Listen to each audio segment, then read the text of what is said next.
3 முடிச்சு episode number 472. Surya வந்து நல்லா குடிச்சிட்டு வந்து ஒரு இடத்துல உட்கார வந்து அவங்க இதெல்லாம் என் ஃபேமிலி கிடையாது அப்படி இப்படின்னு அவங்க அப்பா கிட்ட சொல்லிட்டு புலம்பிக்கிட்டே இருக்காங்க.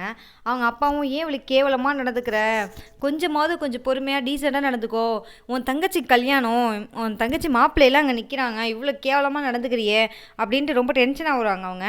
அப்பா நீங்கள் வந்து எனக்கு உங்களை ரொம்ப பிடிக்கும், ஆனால் இருந்தாலும் நீங்கள் பண்ணுறது எனக்கு சுத்தமாக இப்போ பிடிக்கல, வந்து எனக்கு இவங்கெல்லாம் நம்ம ஃபேமிலி கிடையாதுப்பா அப்படின்னு சொல்லிட்டு நான் தான் முடிவெடுக்கணும் யார் என் ஃபேமிலியாக இருக்கணும்ன்ட்டு. என் ஃபேமிலி வந்து இவங்கெல்லாம் கிடையவே கிடையாது, யார் என் ஃபேமிலின்னு இப்போ காட்டுறேன் பாருங்க அப்படின்னு சொல்லிட்டு என்ன பண்ணுறாங்கன்னா, நந்தினி சூர்யாவும் 2 ஃபோட்டோ எடுக்கிறாங்க. அதுக்கப்புறம் கல்யாணம், அவங்க அம்மா, அப்புறம் ஃப்ரெண்ட்ஸு, இவங்களெல்லாம் கூப்பிட்டு இவங்க தான் என் ஃபேமிலி அப்படிங்கிற மாதிரி 2 ஃபோட்டோ எடுக்கிறாங்க. அங்கே பக்கத்தில் இருக்க எல்லாரும் மூஞ்சி அப்படியே செம்ம டென்ஷனில் இருக்காங்க எல்லாருமே. அங்கே அவங்க அப்பாவும் சொல்கிறாங்க, போதும் சூர்யா நிப்பாட்டு போதும்னு சொல்கிறாங்க. அவங்க கேட்கவே இல்லை, ரொம்ப எல்லாரையும் போட்டுட்டு வேணுங்கன்னு டென்ஷன் பண்ணணுன்ட்டு டென்ஷன் பண்ணிகிட்டு இருக்காங்க. சூர்யா கீழே அப்படியே அரட்டெல்லாம் அடிச்சுட்டு மாடிக்கு போய் படுத்துடுறாங்க. படுத்த உடனே நந்தினிக்கு ரொம்ப கோவம் வந்துடுச்சு. என்ன இவங்க இப்படியெல்லாம் செய்கிறாங்க அப்படின்னு சொல்லிட்டு உடனே தான் பேச மாட்டேன்னு சொல்லியிருக்காங்கல்ல, அதை வந்து நம்ம பிரேக் பண்ணக்கூடாது அப்படின்னு சொல்லிட்டு ஒரு ஃபோன் எடுத்து அதில் வாய்ஸ் மெசேஜ்லாம் பண்ணுறாங்க, வாய்ஸ் மெசேஜ் ரெக்கார்ட் பண்ணுறாங்க அவங்க பேசுகிறது எல்லாத்தையும்.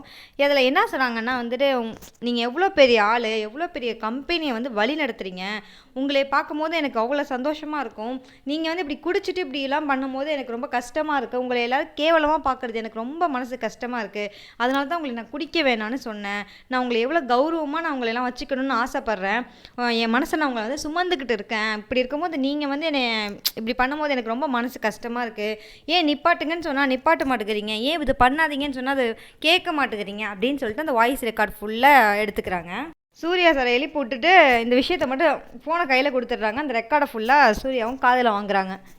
கீழே இதே மாதிரிலாம் பண்ணிவிட்டு சூர்யா வந்து படுத்துட்டாங்க. ஆனால் கீழே என்ன நடக்குதுன்னா, சுந்தரவல்லி என்ன பண்ணுறாங்கன்னா, அங்கே உள்ள மாமியாங்க தாங்கன்னா அவங்க, எதுவும் நினச்சிக்காத இப்படிலாம் நடந்ததுக்குது, அவன் வந்து இப்படி பண்ணதுக்கலாம் அப்படின்னு சொல்லிட்டு அவங்கள வந்து கன்வின்ஸ் பண்ணுறாங்க. அப்படி தான் அவங்க வந்து சரி ஓகே அதெல்லாம் பிரச்சனை இல்லை, நம்ம பிள்ளை தானே அவன், பரவாயில்ல விடு அப்படின்னு சொல்லிட்டு அவங்களும் கொஞ்சம் மனசுக்கு ஆறுதல் படுற மாதிரி பண்ணிவிட்டு இவங்க ரூமுக்கு வந்துட்டு ரஞ்சித் அம்மாவும் அப்பாவும் ரொம்ப கவலைப்பட்டுட்டு இருக்காங்க.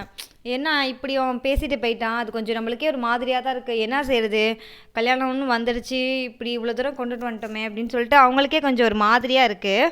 ஹரணி வந்து என்ன பண்ணுறாங்க, அவங்க 2 பேரையும் வந்து எதுவும் இல்லை நான் பார்த்துக்கிறேன், சூர்யாலாம் ஒரு ஆளே கிடையாது, அவன் வந்து சும்மா வெட்டு அவன் அப்படி தான் சும்மா பேசிட்டு போவான், அவனெல்லாம் வந்து எடுத்துக்காதம்மா, நான் பார்த்துக்கிறேன், எதாக இருந்தாலும் அவன்கிட்ட எப்படி எனக்கு பேசணும்னு தெரியும், நான் அதன்படி பேசிக்கிறேன் அப்படின்னு பேசிகிட்டு இருக்கும்போது அவங்களுக்கு ஒரு ஃபோன் கால் வருது.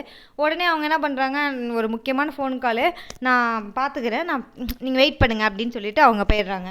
ஹரணி வந்து சூர்யாவோட அம்மாட்ட போயிட்டு கத்தரா, நாளைக்கு வந்து நிச்சயதார்த்தம் நடக்க போகுது, அப்போ வந்துட்டு ஏதாவது இதே மாதிரி பண்ணான்னா நல்லா இருக்குமா, நல்லா இருக்காது, எல்லாம் ஃப்ரெண்ட்ஸு ஃபேமிலிஸ் எல்லாருமே இருப்பாங்க, நம்மளோட கௌரவமே போயிடும் அப்படின்லாம் ரொம்ப சொல்கிறா.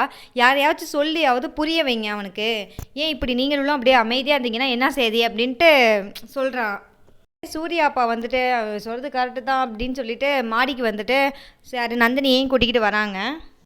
நந்தினி தான் பேச மாட்டாங்கள்ல, அதனால் அவங்க அப்பா பேசுகிறாங்க, விஷயத்தையெல்லாம் சொல்கிறாங்க. இந்த பாரு உன் தங்கச்சிக்கு தான் கல்யாணம், நீ ஏன் இப்படி இருக்க, உன்னை சின்ன பிள்ளையாக இருக்கும் போது உன் அக்கா கல்யாணத்தை நான் தான் எடுத்து நடத்தினேன், எல்லாமே செஞ்சேன், அப்போ நீ சின்ன பிள்ளையாக காலேஜ் படிச்சுக்கிட்டு இருந்தேன், அதனால நான் உன்னை எதுவுமே சொல்லலை, இப்போ வந்து உன் தங்கச்சி கல்யாணம், என்னையே மாதிரி நான் எப்படி இருக்கணும் அதே மாதிரி நீனும் பொறுப்பாக எடுத்து நடத்தணும், நீனே வந்து முன் வந்து, ஆனால் நீ எதுவுமே பண்ண மாட்டேங்கிற, நான் அதில் வேறு பிரச்சனை வேறு நீ பண்ணுற, ஏன் இப்படியெல்லாம் பண்ணுற அப்படின்னு கேட்கும்போது சூர்யா சொல்கிறாங்க, எனக்கு அவனை பிடிக்கவே இல்லையே அப்படின்னு சொல்லி அவன் பேசுகிறாங்க. அதுக்கு வந்து நீ அப்படிலாம் சொல்லாத, ஆசையாக எல்லாம்